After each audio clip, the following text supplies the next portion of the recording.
Sir இந்த துணை ராணுவத்தை அனுப்புவோன்னு சொன்னது கூட நான் ரொம்ப பெரிதாக எடுத்துக்கொள்ளலை சார். நீங்க இது ஏற்கனவே சொன்னது தான், சரிங்களா? ஏற்கனவே இது வந்து மே மாத உத்தரவிலேயே இது குறிப்பிடப்பட்டது தான். ஆனா இந்த முறை கூடுதலாக ஒன்று சொல்லியிருக்காங்க அப்படின்னு சொல்லிட்டு இன்னைக்கு பத்திரிகைகளில் செய்தியாக வந்திருக்கிறது. ஆக்கிரமிப்பாளர்களுக்கு விடுதிகள் முழுமையாக மூடப்பட்டு விட்டது அப்படின்ட்டு அரசு தரப்பில் கூறப்பட்டிருக்கிறது. அவகாசம் கேட்கப்பட்டிருக்கிறது ஒரு 3 மாசம். மீதி இருக்கிற கட்டடத்துக்கு கொடுக்கப்பட்டிருக்கக்கூடிய கரண்ட்டையும் வாட்டர் கனெக்ஷனையும் கட் பண்ணிருக்கிறாங்க இந்த முறை சொல்றாங்க. ஆமா சார், முழுமையாக அவர்களை என்க்ரோச்சர்ஸ் அப்படின்னு சொல்லிட்டு ஆக்கிரமிப்பாளர்கள் என்று நீதிமன்றம் கருதுவதற்கு என்ன சார்? முதல்ல இவங்க ஆக்கிரமிப்பாளர்களா இல்லையா ஒரு மறு விவாதத்துக்கு உட்படுத்தணும். சரி, நீங்கள் அவர் தோழர் சொன்ன மாதிரியும் பென்னிக்விக் சொன்ன மாதிரியும் 100 வருடங்களுக்கு மேலே இருப்பவர்கள். ஓகே, அதில் இன்னும் உங்களுக்கு சுவாரஸ்யமான தகவல்லாம் என்னன்னா, பாபநாசம் அணை கட்டியிருக்காங்க தெரியுங்களா? கீழணை மேலணை 2 அணை கட்டியிருக்காங்க தாமிரபரணி ஆற்றுல. கட்டின அங்கே போய் குடியிருந்து கட்டினாங்களா, 4 வருஷத்துக்கு மேலே குடியிருந்து கட்டினாங்களா, அவங்களும் அங்கேயே செட்டில் ஆகிட்டாங்க. ஓகே, பாபநாசம் அணையை கட்டினவன் அங்கேயே குடி போயிட்டான். ஏன்னா அவன் தமிழ்நாடு முழுவதும் ஆட்களை கூட்டு வந்து தான் அவன் கட்டினான். 1938 1942 வரையில். அந்த 1942க்கு அப்புறம் இன்னொரு டெவலப்மெண்ட் என்னன்னா, 1944 தேநீர் தோட்டங்கள் வர ஆரம்பிச்சது. தேயிலை தோட்டங்கள், நல்லா கவனிங்க. ஃபோர்டுங்கிற வெள்ளைக்காரன் தேயிலை தோட்டத்தை கொண்டு வந்து அங்கே தொடங்க ஆரம்பிக்கிறான். அப்போ மக்கள் வந்து அங்கே குடியேற ஆரம்பிக்கிறாங்க. அந்த பின்னணியில் தான் அங்கே ஒரு தேயிலை தோட்டம், இந்த பர்மா கம்பெனின்னு ஒரு கம்பெனி இருந்தது. இது மாஞ்சோலை பிரச்சனையோட சேர்த்து பார்த்தீங்கன்னா அதையும் காலி பண்ணிட்டாங்க. இப்போ அந்த தேயிலை எடுக்கிற தொழிலையும் காலி பண்ணிட்டாங்க. இப்போ என்ன நமக்கு கேள்வி கேட்க தோணுதுன்னா, சட்டம் யாருக்காக? நான் லா படித்தேன். படிக்கும்போது எனக்கு காமராஜ் வில்சன் ஒரு ஆதியார் பாடம் நடத்தினார். அவர் நடத்தும்போது சொல்லுவார், இந்த சட்டம் வெறும் எழுத்து இல்லை, இந்த சட்டம் எழுதியிருக்குல்ல இந்த புத்தகம், அதுக்குள்ளே கோடிக்கணக்கான மக்கள் இருக்கிறார்கள். இந்த மக்களுக்கு உதவி செய்வதற்கு தான் சட்டமே தவிர மக்களுக்கு வந்து தொந்தரவு கொடுப்பதற்காக சட்டம் இல்லைன்னு. இதை வந்து உச்சநீதிமன்ற நீதிபதிக்கு நான் சொல்ல வேண்டியது இல்லைன்னு நினைக்கிறேன். அவங்களுக்கு தெரியும் இந்த சட்டத்துக்கு பின்னால் பல குடும்பங்கள் இருக்குன்னு. இப்போ நீங்கள் அதை கணக்கு போட்டு பாருங்க. அவங்க வந்து அவர் சொன்ன மாதிரி பென்னிக்விக் சொன்ன மாதிரி, அதாவது 4601 சொன்னீங்கல்ல குடும்பங்கள் இருக்கிறது. அந்த மேகமலையில் மட்டுமே 8000க்கு மேற்பட்ட பெண்கள், 8000க்கு மேற்பட்ட ஆண்கள் இருக்கிறாங்க. அவங்க வந்து எல்லா எலெக்ஷன்லையும் ஓட்டு போட்டிருக்காங்க. ஓட்டர் ஐடி இருக்குது, அவங்கள்ட்ட என்ன ஆதார் கார்டு இருக்குது, எல்லாம் இருக்குது. கொஞ்சம் பேருக்கு வந்து பட்டா இருக்குது. அவர் சொன்னது அந்த ஒரு குறிப்பிட்ட இந்த அரசர் அடிங்கிற இடத்துல மட்டும்தான் அங்கே வந்து பிச்சைக்காரனாக வாழ்ந்துக்கிட்டு இருக்காங்கன்னே ஒரு கட்டம் வந்திருக்கு. அரசர் அடிங்கிற கிராமத்தில் பிச்சைக்காரனாக வாழ்ந்துட்டு இருக்காங்க. எங்களுக்கு எந்த உரிமையும் இல்லை, அவங்களுக்கு பட்டா கொடுக்கல. அப்போ எல்லாமே ஆக்கிரமிக்கப்பட்ட பகுதியா? முதல்ல அதை வந்து தமிழ்நாடு அரசாங்கம் அதை பேசவே இல்லை.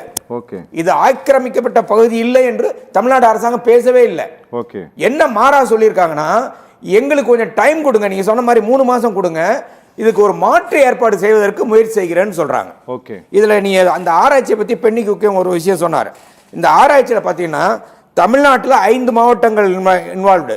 திருநெல்வேலி, தென்காசி, கன்னியாகுமரி, தேனி, திண்டுக்கல் அந்த மலைப்பகுதி.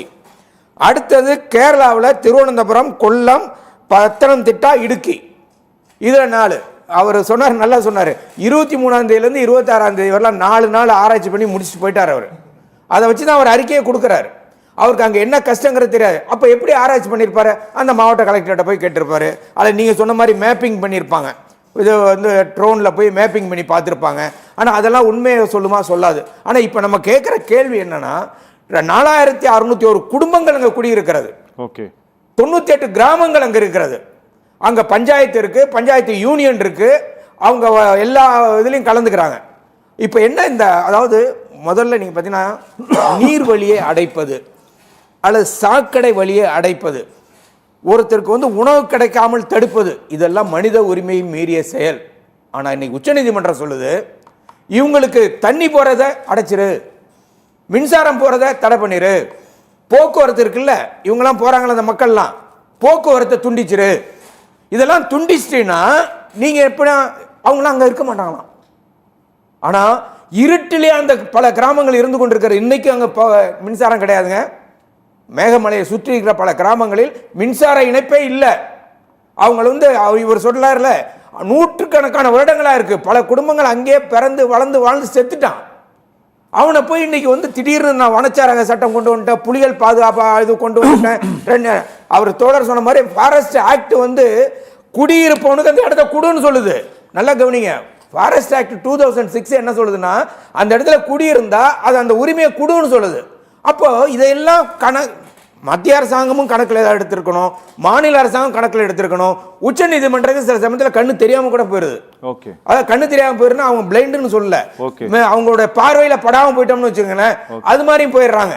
ஆனா இந்த நடவடிக்கை என்பது ஒரு சர்வாதிகார நடவடிக்கை, அதுவும் நீதிமன்றத்தின் மூலமாக வருகிற நடவடிக்கை. மக்கள் ராணுவத்தை சந்தித்து இருக்கிறார்கள், இந்திய நாட்டு மக்கள். அதனால பாராமிலிட்டரி போர்ஸ், துணை ராணுவ படையை சந்திப்பது என்பது மக்களுக்கு பெரிய விஷயமா இருக்காது.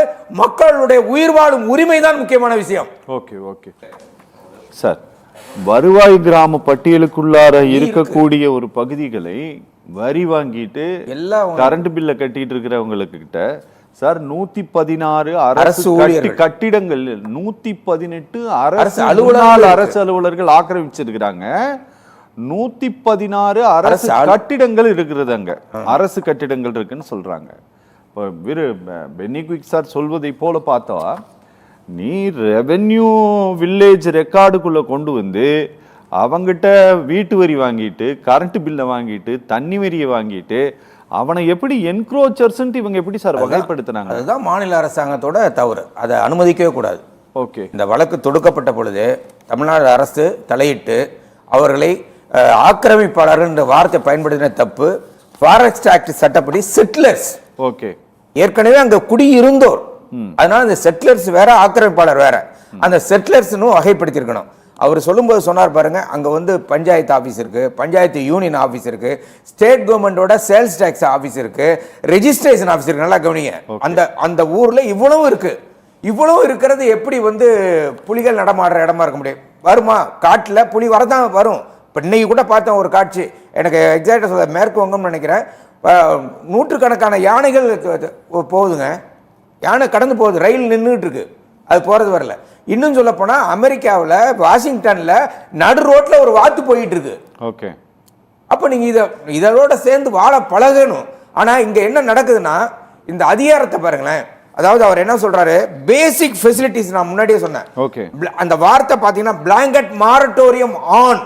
அதாவது இது வந்து எப்படி தடை செய்யணும்னா, பஸ் போறதை நிறுத்தணும், தண்ணி கொடுக்கறத நிறுத்தணும், மின்சாரத்தை கொடுக்கறத நிறுத்தணும், எல்லா அடிப்படை வசதிகளையும் நீ நிறுத்திட்டீங்கன்னா அவங்க திரும்பி வந்துருவாங்க அப்படின்னு அவர் சொல்ற கூடாதுன்ட்டு இந்த உத்தரவுல அதான் சொல்ற மாரட்டோரியம்.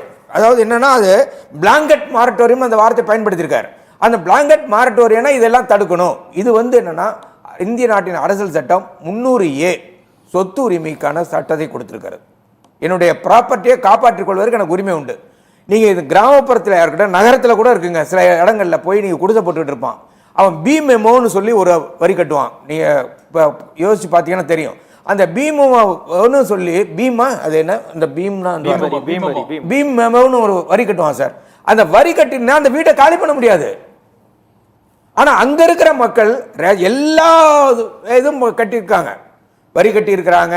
தண்ணி, அவர் சொன்ன மாதிரி தண்ணி வரி கட்டியிருக்காங்க. சிலர் வீட்டில் டெலிஃபோன் வந்து இன்ஸ்டால் ஆயிருக்கு, டெலிஃபோன் ஆஃபீஸ் இருக்கு, இவ்வளோ வசதி இருக்கு, போஸ்ட் ஆஃபீஸ் இருக்கு. எல்லாம் பண்ணதுக்கு அப்புறம் நீ புலிகள் வந்துட்டு போகுது. 2021 இருந்து அந்த பிரச்சனை அதிகமாச்சு. 2012 ஆரம்பிச்சது, மறுபடியும் 2017 ஆரம்பிச்சது, 2021 ஆரம்பிச்சோன்னா என்ன ஆச்சுன்னா, டீ எஸ்டேட் எல்லாம் காலி பண்ணிட்டாங்க. அந்த பாம்பே பர்மா ட்ரேடிங் கம்பெனின்னு ஒன்று இருந்தது, அதை க்ளோஸ் பண்ணாங்க.